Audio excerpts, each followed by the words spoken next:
미국 와인 산지 소개 시간으로 준비해 봤습니다. 미국에서도 캘리포니아에서도 나파밸리, 나파밸리와 산맥을 사이에 두고 서쪽으로 위치한 이곳은 소노마 카운티라는 곳입니다. 소노마에 속한 여러 부속 산지 중에서도 피노누아와 샤도네이가 많이 자라고 있는 두 산지, 러시안 리버밸리와 카네로스라는 산지의 6월 모습, 그리고 와인 테이스팅한 모습들을 소개합니다.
포도그루의 잎들이 자라고 포도알이 맺히기 시작하는 6월, 소노마의 피노누아 샤도네이 산지 러시안 리버밸리입니다.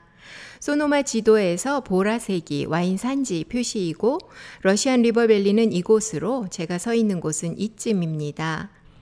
멀리 보이는 산맥 건너에는 나파밸리가 자리하고 있고 포도밭을 둘러싼 나무들 뒤쪽으로는 러시안 리버라는 강이 흐르는데 이곳은 러시안 리버밸리에서도 북쪽으로 샌프란시스코에서 약 1시간 반 정도 거리에 있습니다.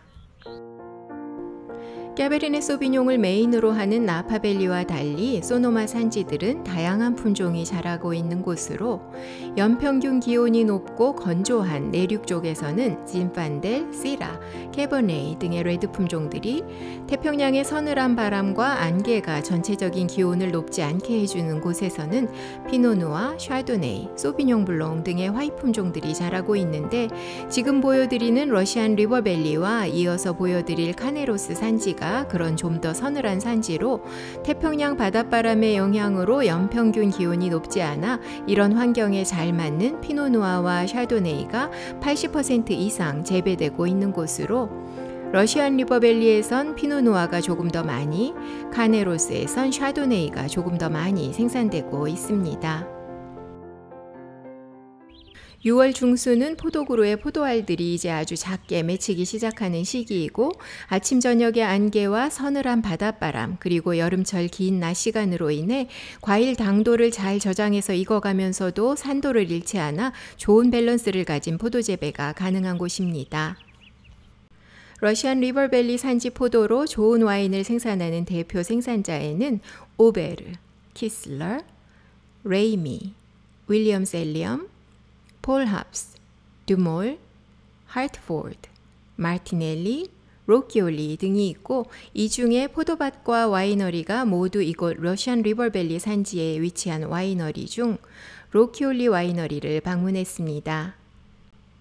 자그마한 곳이지만 들어서는 입구부터 단정하게 정돈된 모습이고 우리가 식당에 들어서면서 대충 어떤 음식 스타일이겠다 느낄 수 있듯이 깔끔한 가든과 와이너리 모습에서 이미 이들의 와인이 어떨지 느껴집니다. 소규모의 패밀리 와이너리로 시작했다가 거대 기업들에게 엄청난 값에 팔리는 경우들을 최근 들어 나파밸리뿐만 아니라 세계 여러 와인 산지에서도 볼 수 있다 보니 때론 씁쓸함이 있는 것도 사실인데, 이곳 로키올리는 1950년대에 설립되고 지금까지 온전히 한 가족에 의해 포도 재배부터 와인 생산 그리고 경영이 이루어지고 있는 곳입니다. 로키올리는 처음에 포도 재배자로 시작한 곳으로 로키올리 이름으로 첫 빈티지가 생산된 것은 1985년 빈티지이고 현재까지도 소노마 지역의 우수 피노누아와 샤도네이 생산자들에게 포도를 공급하기도 해서 그들 와인 라벨에서 로키올리 포도밭 이름을 또한 볼 수 있습니다. 이곳에서는 소비뇽 블랑, 샤도네이, 로제, 그리고 피노누아 이렇게 4가지의 에스테이트 와인들을 테이스팅했습니다. 제가 샤도네이를 그렇게 즐기는 편이 아닌데 로키올리의 러시안 리버밸리 샤도네이는 그 향이 섬세하고 우아한 아름다운 샤도네이였고 소비뇽 블랑과 피노누아 100%의 로제 그리고 에스테이트 피노누아도 모두 잘 만들어진 와인들이어서 아까 입구에 들어설 때의 느낌 그대로 역시 와인들에서도 정성스럽게 깔끔하게 빚어진 와인 맛을 느낄 수 있었고 정제된 순수한 향과 산미가 좋은 밸런스를 이루는 우아하고 아름다운 와인들이었습니다. 이곳은 소노마의 카네로스입니다. 소노마 카운티의 남쪽에 위치한 카네로스 산지는 태평양 바닷물길과 바닷바람이 들어오는 샌파블로베이라는 만에 닿아 있어 한여름 기온이 많이 높지 않아 피노누아와 샤도네이 품종들이 많이 재배되는 곳입니다. 멀리 보이는 산맥 줄기는 태평양 해안가를 따라 형성된 해안가 산맥이고 카네로스에는 샴페인 하우스 테탕제의 나파밸리 와이너리인 도메인 카네로스가 있어서 이곳의 여러 포도밭에서 도메인 카네로스 이름들을 볼 수 있습니다. 카네로스에서는 피노누아보다 샤도네이가 조금 더 많이 재배되고 있고 나파밸리에 자리한 카네로스 산지에는 하이드 비냐르드라는 우수한 포도밭이 있어서 이곳의 우수 와인 라벨들에서 하이드 포도밭 이름을 종종 보실 수 있습니다. 나파 쪽 카네로스에서 시작해서 이곳 소노마에 속한 카네로스 산지까지 오는 길은 전원적이고 아름다워서 그리 높지 않은 구릉들에 자리한 그림 같은 포도밭 풍경을 보실 수 있습니다. 소노마 카운티 카네로스 산지에 2000년대에 설립된 신생 와이너리 다넘 에스테이트입니다. 다넘의 와인들도 물론 우수하지만 이곳의 특별함은 또한 와인과 아트를 접목시킨 와이너리라는 것으로 입구에 세워져 있는 미술품에서부터 이 와이너리의 특별함이 벌써 느껴지시죠? 잠시 미술품들을 감상하시면서 들어보세요. 다넘 에스테이트는 와인 산지에 지어진 미술관에 온 것 같은 생각이 들 만큼 이렇게 와이너리와 포도밭 곳곳에 미술품들이 전시되어 있어서 미술품을 좋아하는 저에겐 나파밸리에 있는 헬스 와이너리와 함께 선물과 같은 곳입니다. 다넘 와이너리의 오너는 홍콩에 베이스를 둔 커플로 이들의 와인에는 빈티지가 숫자로도 표시되고 또 그 해가 어떤 띠였는지 12간지의 동물들을 그림으로 라벨에 표시하고도 있습니다. 미술품을 접목한 와이너리 컨셉에서 알 수 있듯 이 소유주의 와인과 미술품에 대한 높은 열정도 느껴지고 또 친환경 농법 등을 추구하는 점이나 생산되는 와인 품종 등으로 볼 때 현재의 와인 소비 트렌드도 잘 알고 있는 등 경영 능력도 갖춘 소유주들이라고 생각됩니다.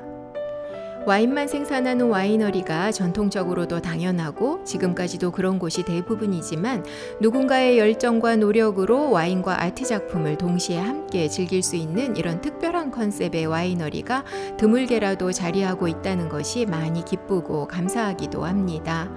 다넘 에스테이트에서는 샤도네이와 피노누아가 생산되는데 이들이 주력하고 있는 품종은 피노누아로 싱글 빈야드를 위주로 14종류의 피노누아가 생산되고 4종류의 샤도네이와 로제 그리고 블롱 드 블롱도 생산되고 있습니다. 와인 테이스팅을 하기 위해 와이너리 건물 안으로 들어왔습니다. 실내에서 보는 모습도 너무나 아름답죠? 이곳을 처음 방문했던 것이 벌써 10년 가까이 됐는데 제 기억으로는 그때 이곳엔 서너 개 빈티지 와인들만 있었던 것 같은데 어느새 여러 빈티지 와인이 생산된 시간이 됐습니다.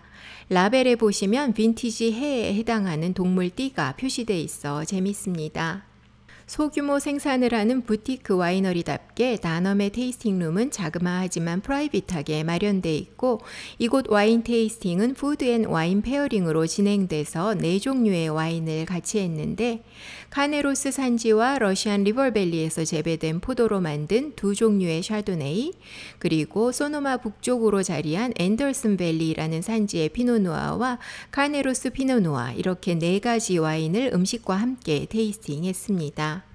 앤더슨 밸리는 카르네로스보다 더 기온이 서늘한 곳에 자리하고 있어서 색감에서부터 라이트함이 보이는 산딸기와 체리 향을 가진 와인이었고, 오른쪽의 카르네로스 피노누아는 2018년 산으로 진한 색감에서 알 수 있듯 딸기 향과 함께 좀 더 블랙 과일 향이 있었고, 지금 마시기에도 좋지만 또 2, 3년 정도 두었다 오픈해도 좋을 잘 만들어진 좋은 와인이었습니다. 앞으로 소노마의 러시안 리버밸리 와인이나 카르네로스 와인을 즐기실 때 이번 시간에 소개된 와인과 산지 풍경들이 더 생생함을 더하게 되면 좋겠습니다.